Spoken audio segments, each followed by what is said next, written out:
بسم الله الرحمن الرحيم سورة أنزلناها وفرضناها وأنزلنا فيها آيات بينات لعلكم تذكرون الزانية والزاني فاجلدوا كل واحد منهما 100 جلدة ولا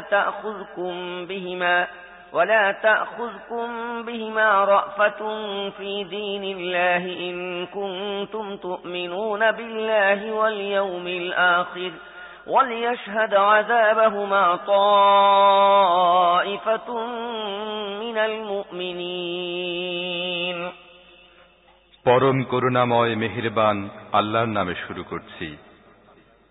এটি একটি সূরা। আমি এটি নাজিল করেছি এবং একে ফরজ করে দিয়েছি, আর এর মধ্যে সুস্পষ্ট নিদর্শনসমূহ নাজিল করেছি, হয়তো তোমরা শিক্ষা গ্রহণ করবে। বেভিচারিণী ও বেভিচারী উভয়ের প্রত্যেককে 100 বেত্রাঘাত করো, আর আল্লাহর দ্বীনের ব্যাপারে তাদের প্রতি কোনো মমত্ববোধ ও করুণা যেন তোমাদের মধ্যে না জাগে, যদি তোমরা আল্লাহ ও শেষ দিনের প্রতি ঈমান আনো। আর তাদেরকে শাস্তি দেবার সময় মুমিনদের একটি দল যেন উপস্থিত থাকে। الزاني لا ينكح إلا زانية أو مشركة والزانية لا ينكحها إلا زان أو مشرك وحرم ذلك على المؤمنين বেভিচারী যেন বেভিচারিণী বা মুশরিক নারী ছাড়া কাউকে বিয়ে না করে, এবং বেভিচারিণীকে যেন বেভিচারী বা মুশরিক ছাড়া আর কেউ বিয়ে না করে, আর এটা হারাম করে দেয়া হয়েছে মুমিনদের জন্য।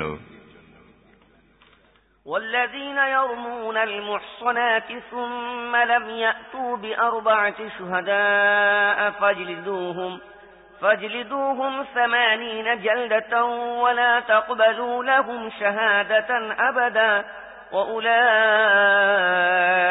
هم الفاسقون إلا الذين تابوا من بعد ذلك وأصلحوا فإن الله غفور رحيم আর যারা সতীসাধী নারীর উপর অপবাদ লাগায়, তারপর 4 জন সাক্ষী আনে না, তাদেরকে 80টি বেত্রাঘাত করো এবং তাদের সাক্ষ্য কখনো গ্রহণ করো না। তারা নিজেরাই ফাসিক। তবে যারা এরপর তওবা করে এবং শুধরে যায়, অবশ্যই আল্লাহ ক্ষমাশীল ও মেহেরবান। والذين يرمون أزواجهم ولم يكن لهم شهداء إلا أنفسهم فشهادة أحدهم 4 شهادات بالله إنه لمن الصادقين والخامسة أن لعنة الله عليه إن كان من الكاذبين ويدرأ عنها العذاب أن تشهد 4 شهادات بالله إنه لمن الكاذبين والخامسة أن غضب الله عليها إن كان من الصادقين ولولا فضل الله عليكم ورحمته وأن الله تواب حكيم আর যারা নিজেদের স্ত্রীদেরকে অভিযোগ দেয় এবং তাদের কাছে তারা নিজেরা ছাড়া আর দ্বিতীয় কোনো সাক্ষী থাকে না, তাদের মধ্য থেকে এক ব্যক্তির সাক্ষ্য হচ্ছে এই যে সে 4 বার আল্লাহর নামে কসম খেয়ে সাক্ষ্য দেবে যে সে নিজের অভিযোগে সত্যবাদী, এবং 5ম বার বলবে তার প্রতি আল্লাহর লানত হোক যদি সে নিজের অভিযোগে মিথ্যাবাদী হয়ে থাকে। আর স্ত্রীর শাস্তি এভাবে রহিত হতে পারে যদি সে 4 বার আল্লাহর নামে কসম খেয়ে সাক্ষ্য দেয় যে এ ব্যক্তি তার অভিযোগে মিথ্যাবাদী, এবং 5ম বার বলে তার নিজের উপর আল্লাহর গজব নেমে আসুক যদি এ ব্যক্তি তার অভিযোগে সত্যবাদী হয়। তোমাদের প্রতি আল্লাহর অনুগ্রহ ও তার দয়া না থাকলে এবং আল্লাহ বড়ই মনোযোগ দানকারী ও জ্ঞানী না হলে স্ত্রীদের প্রতি অভিযোগের ব্যাপার তোমাদেরকে বড়ই জটিলতার সম্মুখীন করত।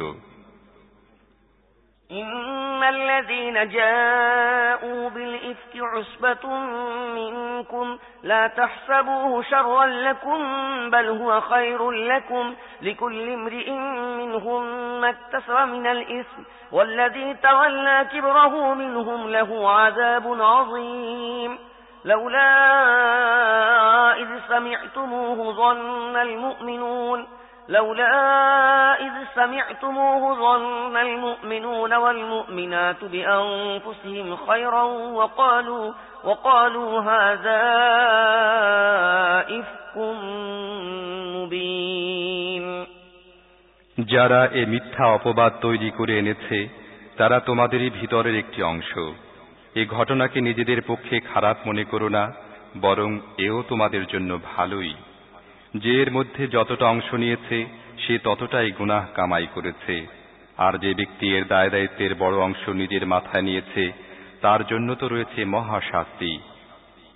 যখন তোমরা এটা শুনেছিলে তখনই কেন মুমিন পুরুষ ও মুমিন নারীরা নিজেদের সম্পর্কে সুধারণা করেনি এবং কেন বলে দাওনি এটা সুস্পষ্ট মিথ্যা দোষারোপ? لولا جاءوا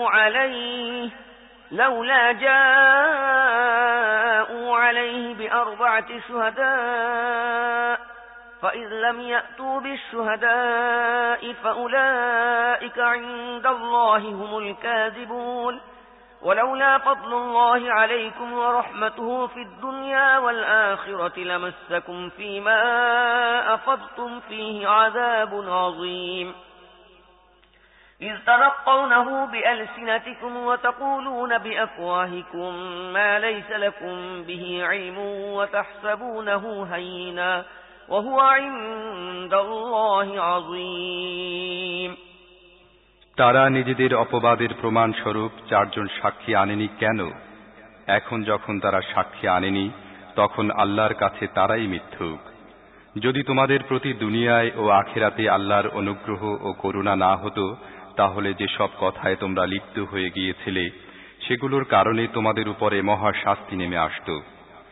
একটু ভেবে দেখো তো সে সময় তোমরা কেমন মারাত্মক ভুল করেছিলে যখন তোমরা এক মুখ থেকে আর এক মুখে এই মিথ্যা ছড়িয়ে বেড়াচ্ছিলে এবং তোমরা নিজেদের মুখে এমন সব কথা বলে যাচ্ছিলে যা সম্পর্কে তোমাদের কিছুই জানা ছিল না। তোমরা একে একটা মামুলি কথা মনে করেছিলে, অথচ আল্লাহর কাছে এটা ছিল গুরুতর বিষয়।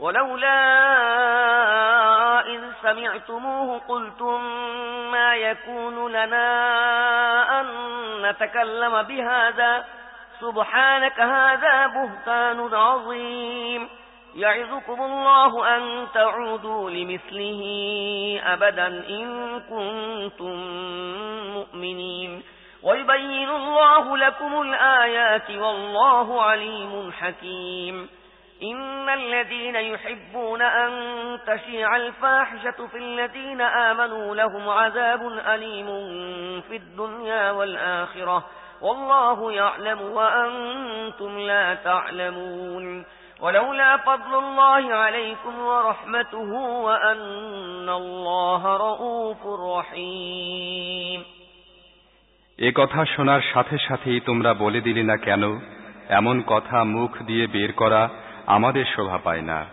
সুবহানাল্লাহ, এ তো একটি জঘন্য অপবাদ।